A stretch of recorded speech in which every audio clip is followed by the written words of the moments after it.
अस्सलाम वालेकुम नाज़रीन, उम्मीद करता हूँ आप सब खैरियत से होंगे। आज के ब्लॉग में दो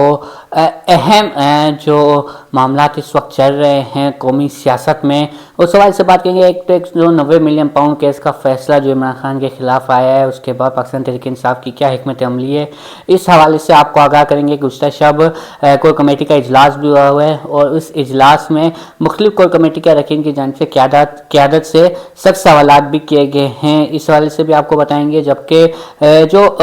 कौमी असम्बली है वहाँ पर पाकिस्तान तहरीक इंसाफ की जो हिकमत अमली है उससे हुकूमत परेशान हो गई है। अब वज़ीर-ए-आज़म शहबाज शरीफ ने अहम इजलास जो है पार्लिमानी पार्टी का वो कल पार्लियामेंट हाउस में तलब कर लिया है। ये क्या मामला है, इस हवाले से भी बताएंगे। सबसे पहले आपको 190 मिलियन पाउंड केस के फैसले के बाद जो पाकिस्तान तहरीक इंसाफ की हिकमत अमली है उस हवाले से आपको बताते चलें तो 190 मिलियन पाउंड केस का फैसला इस्लामाबाद हाई कोर्ट में चैलेंज किया जाएगा, जिसके लिए जो बाकायदा दरख्वास्त है उस दस्तखत करने के लिए इमरान खान और बुशरा बीबी की जानिब से कि वो दस्तखत करें और फिर वो आईनी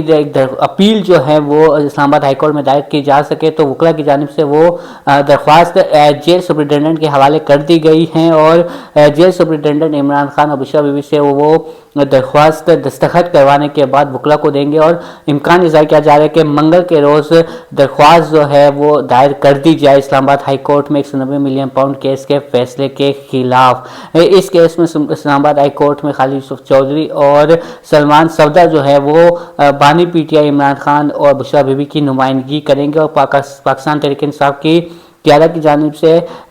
बारहा ये कहा जा रहा है कि जिस तरह पिछले 3 केसेस इद्दत निकाह केस, साइफर केस और Toshakhana 1 case Islamabad high court ने उड़ा के रख दिया था और वहाँ से इमरान खान को एक रिलीफ मिला था, तो इसी तरह इस केस में भी इस्लामाबाद हाई कोर्ट से उम्मीद है कि वहाँ से इन्हें रिलीफ मिल जाए। लेकिन जुम्मे के रोज़ जिस दिन 190 मिलियन पाउंड केस का फैसला है उसी दिन जुडिशल कमीशन का इजलास हुआ। इस्लामाबाद हाई कोर्ट में नए जजेस की तकरीरी कर दी गई है। अब जब इस्लामाबाद हाई कोर्ट में दरख्वास्त जाएगी और नए बेंचेस जब बनेंगे उसमें अब देखना होगा कि उस बेंच में कौन शामिल है। क्या वो जजेस शामिल हैं जो जिनके लिए तासुर दिया जाता है कि इस्टेब्लिशमेंट की नुमाइंदे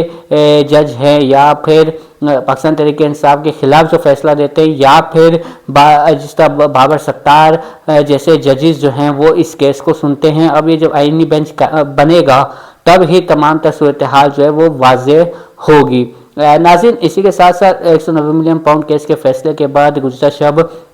पाकिस्तान तहरीक इंसाफ की कोर कमेटी का इजलास हुआ है, जिसमें कोर कमेटी के अरकान की जानिब से सख्त सवालात उठाए गए हैं। जो पार्टी क़यादत थी सलमान अकरम राजा की ज़ेर सदारत एक इजलास हुआ और वहाँ पर आलिया हमज़ा की जानिब से ये सवाल उठाए गए। ज़ाहिर कहना है कि उन्होंने ये पूछा क़यादत से कि हमारे लीडर के ख़िलाफ़ फैसला है लेकिन हमने कोई एहतजाज क्यों नहीं किया।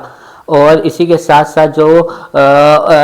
इसके नासिर जावेद राना हैं, इनके खिलाफ सुप्रीम कोर्ट ने माजी में एक जजमेंट दी थी और इन्हें अनफिट करार दिया था किसी भी जुडिशरी की किसी भी पोस्ट के लिए, लेकिन उसके बावजूद ये जज तैनात रहे और अब ये फैसला भी दिया। इससे उस सुप्रीम कोर्ट के फैसले से लाइल्म क्यों थी पाकिस्तान तहरीक इंसाफ की जो वकला के टीम है, बानी पीटीआई की वकला टीम है या बुशरा बीबी की वकला टीम है। अली मोहम्मद खान ने इस हवाले से वहाँ पर सवालात उठाए हैं, जिस पर ज़ाहिर कहना है कि कुछ रहनुमाओं की जानिब से कहा गया है कि फैसल चौधरी जो फवाद चौधरी के भाई है उन्होंने इमरान खान को भी इससे लाइल्म रखा और दीगर जो क़यादत है उन्हें भी इस फैसले से लाइल्म रखा है। अब इसका जवाब तो फैसल चौधरी खुद ही दे सकते हैं कि क्या उन्हें इस फैसले का पहले से इल्म था या नहीं था, या जानबूझ के उन्होंने जो नासिर जावेद राना है उनके खिलाफ सुप्रीम कोर्ट का जो फैसला है उससे इमरान खान को और वकला को और पाकिस्तान तहरीक इंसाफ के दीगर रहनुमाओं को लाइल्म रखा है। लेकिन इस 190 मिलियन पाउंड केस की समाअत के दौरान कई मरतबा जो इमरान खान है उनकी जानिब से जज पे कोई एतराज़ नहीं उठाया गया। जैसा माजी के 3 केसेस में देखा जाए तो जज पे एतराज़ भी उठाए गए, पार्टी के रहनुमाओं की जानिब से एतराज़ उठाए गए, लेकिन इस केस में ना ही पार्टी रहनुमाओं की जानिब से और ना ही बज़ाते खुद इमरान खान की जानिब से कोई एतराज़ उठाया गया, जिससे ये इम्कान था कि आगे भी जाके इस फैसले को तस्लीम तो नहीं करेगी लेकिन जज के जो क्रेडिबिलिटी है उस पर सवालात नहीं उठाए जाएंगे। लेकिन यूँ ही 190 मिलियन पाउंड केस का फैसला है तो साथ ही सुप्रीम कोर्ट की जजमेंट भी सामने आ चुकी है, जिसमें नासिर जावेद राना को मेडिकली अनफिट करार दिया गया था किसी भी जुडिशरी की किसी पोस्ट के लिए। नाज़रीन, 8 फरवरी को इमरान खान ने एहतजाज का ऐलान भी कर दिया। इस हवाले से भी मुशावरत हुई है कोर कमेटी के इजलास में और 8 फरवरी को मुल्क भर में जो है एहतजाजी मुजाहरे किए जाएंगे। इमरान खान की जानिब से अली अमीन गंडापुर को हिदायत की गई है कि KPK के जितने भी काफिले उन्हें पेशावर जमा किया जाए और वहाँ पर पेशावर में एहतजाज किया जाए। 31 जनवरी डेडलाइन है मुज़ाकरात की भी। इमरान खान की जानिब से अगर 31 जनवरी तक कोई मुस्बत पेशरफ नहीं होती, जुडिशल कमीशन का क़याम नहीं आता, तो मुज़ाकरात को ख़त्म समझा जाए। इमरान खान की जानिब से ये अपनी पार्टी क्या जो रहनुमा है उनको ये हिदायत जारी कर दी गई है। अब देखना ये होगा कि अगर मुज़ाकरात नाकाम होते हैं तो 18 फरवरी का जो एहतजाज है क्या वो वापस डी चौक की तरफ आएंगे, इस्लामाबाद की तरफ ही आएंगे, या फिर